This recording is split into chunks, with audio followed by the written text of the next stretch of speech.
Welcome to my channel সহজ পাঠ study. প্রিয় নবম দশম শ্রেণীর শিক্ষার্থী, আশা করি তোমরা সকলেই ভালো আছো। আজকে তোমাদের যে বিষয়টি নিয়ে আলোচনা করব সেটি হচ্ছে লেসন 3, ম্যান অ্যান্ড ক্লাইমেট। তো মানুষ এবং ক্লাইমেট বা জলবায়ু। সো ফার্স্টে তোমাদের অ্যাক্টিভিটি এতে বলা হচ্ছে কিছু প্রশ্ন, এবং সেই প্রশ্নগুলোর উত্তর মূলত আমাদেরকে জোড়ায় বা গ্রুপে দিতে হবে। তাহলে চলো এই প্রশ্নগুলোর উত্তর আমরা সর্বপ্রথম দেখে নেই। সো একটা প্রশ্ন বলা হচ্ছে, can man influence the climate? তো মানুষ কি জলবায়ুকে প্রভাবিত করতে পারে? If the answer is yes, হ্যাঁ যদি উত্তর হ্যাঁ হয়, এক্সপ্লেইন হাউ, তাহলে সেটি ব্যাখ্যা করো কিভাবে মানুষ এই জলবায়ুকে পরিবর্তন করে বা প্রভাবিত করে।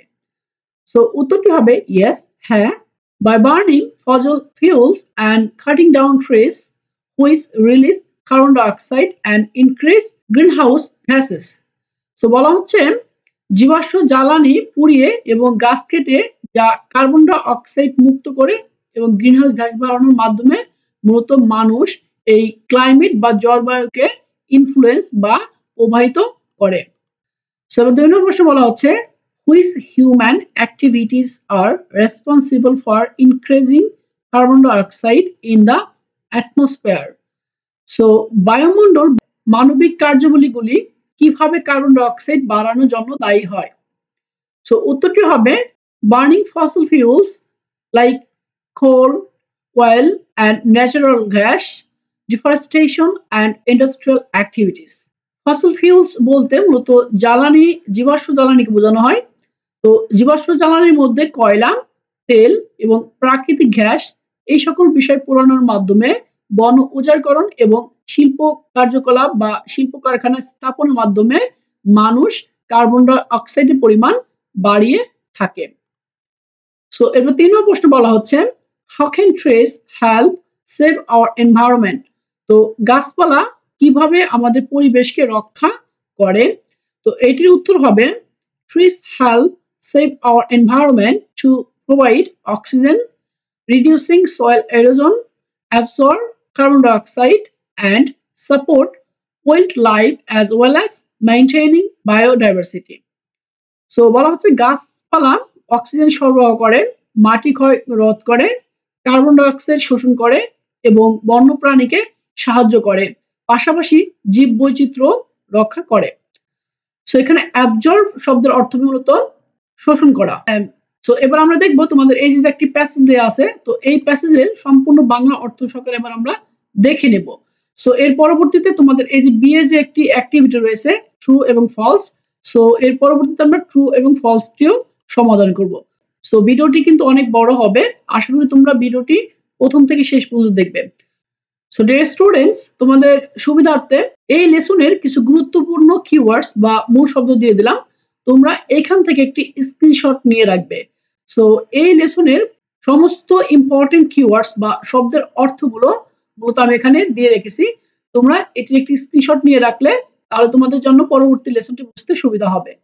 সো তাহলে আমি মূল বিষয়ে চলে যাচ্ছি। সো বলা হচ্ছে, now read the text below, অর্থাৎ নিচের এই টেক্সটটি পড়ো, and find answer to the above question, এবং তারপরে উপরে সেই প্রশ্নগুলোর উত্তর করো। সো ইতিপূর্বে আমরা কিন্তু সেই উপরের প্রশ্নগুলোর উত্তর করে দিয়েছি। সো এখন আমাদের এই প্যাসেজটি ভালোভাবে বুঝতে হবে এবং তার পরবর্তীতে আমাদের কিছু ট্রু ফলস থাকবে, সেগুলো আমাদের সলভ করতে হবে। Humans can neither change the sun's radiation nor the earth's orbit around the sun. So বলা হচ্ছে মানুষ সূর্যের রশ্মি বা সূর্যের চারপাশে পৃথিবীর কক্ষপথ পরিবর্তন করতে পারে না, বাট কিন্তু they can control the increase in the amount of greenhouse gases and its effect on the atmosphere. So বলা হচ্ছে তবে তারা গ্রিনহাউস গ্যাসের পরিমাণ বৃদ্ধি করে এবং এর প্রভাব নিয়ন্ত্রণ করতে পারে।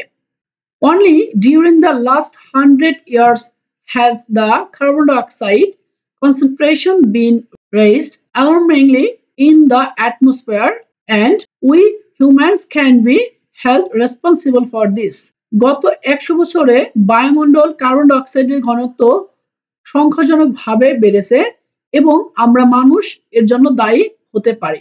সো এরপরে বলা হচ্ছে, the main cause of the increase in carbon dioxide level in the atmosphere is the burning of fossil fuels.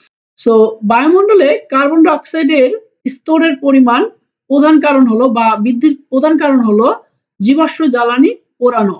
Since the end of the 19th century, industrial activities increased rapidly, giving rise to many factories.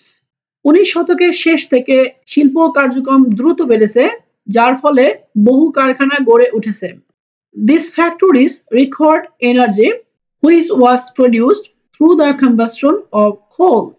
এই কারখানাগুলোর জন্য শক্তির প্রয়োজন ছিল, যা কয়লার দহন দ্বারা উৎপন্ন হতো। সো এখানে কোল বলতে মূলত কয়লাকে বোঝানো হচ্ছে এবং কম্বাসন শব্দের অর্থ হবে মূলত দহন বা জ্বালানো। Beside coals মানে কয়লার পাশাপাশিও other sources of energy such as, তো অন্যান্য শক্তির উৎসের মধ্যে রয়েছে যেমন mineral oil and natural gas were also burned to heat our houses, run cars and airplanes were to produce electricity. কয়লা ছাড়াও খনিজ তেল এবং প্রাকৃতিক গ্যাসের মতো অন্যান্য শক্তির উৎস আমাদের বাড়ির গরম, গাড়ি এবং বিমান চালানো বা বিদ্যুৎ উৎপাদনের জন্য পোড়ানো হয়। সো এরপর বলা হচ্ছে nowadays বর্তমানে about 85 million barrels of crude oil are burned daily. বর্তমানে প্রতিদিন প্রায় 85 মিলিয়ন ব্যারেল কাঁচা তেল পোড়ানো হয়। সো এখানে ক্রুড অয়েল বলতে মূলত বোঝানো হচ্ছে কাঁচা তেল। Every time a fossil raw material is burned, it releases carbon dioxide into the air. প্রতিবার একটি জীবাশ্ম কাঁচামাল পোড়ালে এটি বায়ুমণ্ডলের কার্বন ডাইঅক্সাইড মুক্ত করে। সো এরপর বলা হচ্ছে therefore সুতরাং it is clear that more and more greenhouse gases like carbon dioxide are being generated worldwide by humans. তো এটি স্পষ্ট যে মানুষের দ্বারা বিশ্বব্যাপী আরো বেশি গ্রিনহাউস গ্যাস যেমন কার্বন ডাইঅক্সাইড উৎপন্ন হচ্ছে। Moreover, তাছাড়া we are also strengthening the greenhouse effect by deforestation, which means cutting down trees. So বলা হচ্ছে গাছ কাটা বা ডিফরেস্টেশনের মাধ্যমে আমরা এই গ্রিনহাউসের পরিমাণ বাড়িয়ে দিচ্ছি। Every year, enormous areas of forest are destroyed by people to obtain wood and to clear regions for mining and to create clusters. প্রতি বছর বিশাল পরিমাণ বন ধ্বংস হয় কাঠ পাওয়ার জন্য এবং খনির জন্য স্থান পরিষ্কার করতে এবং চারণভূমি তৈরি করতে। তো এই সমস্ত বিষয়ের জন্য মূলত প্রতি বছর অনেক অনেক গাছ কাটা হয়। This loss of the forest causes dual problems. তো এই ক্ষতির ফলে মূলত আমাদের দুই ধরনের সমস্যা হয়। Trees that are burned up release large volumes of carbon dioxide gas into the air. So বলা হচ্ছে গাছ পোড়ানোর ফলে বায়ুমণ্ডলের বড় পরিমাণে কার্বন ডাইঅক্সাইড গ্যাস মুক্ত করে।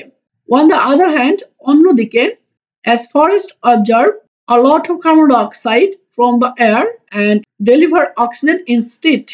সো বলা হচ্ছে অন্যদিকে এই বনগুলি বা গাছপালা বায়ুমণ্ডল থেকে প্রচুর পরিমাণে কার্বন ডাইঅক্সাইড শোষণ করে এবং অক্সিজেন সরবরাহ করে।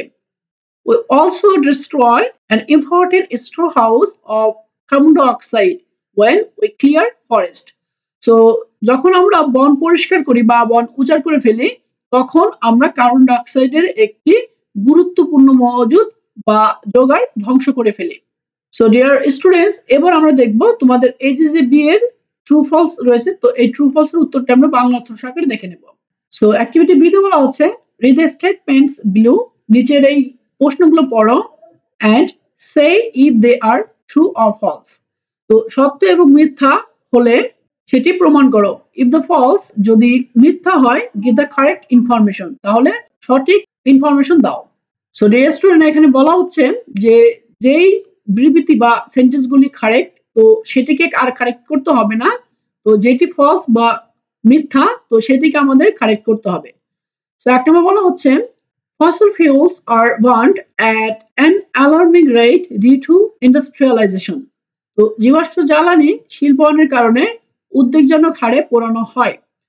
তো এটির উত্তর হবে ট্রু। কেন? কারণ হচ্ছে এটি দ্বারা প্যাসেজে বর্ণনা করা হয়েছিল এবং সেটি সত্য ইনফরমেশন ছিল। সো 2 নম্বর বলা হচ্ছে coal is the only fuel used for generating energy। তো কয়লা শক্তি উৎপাদনের জন্য একমাত্র জ্বালানি শক্তি। তো এটি ফলস। তো কারেক্ট উত্তর হবে coal is not the only fuels used, other fuels include oil and natural gas।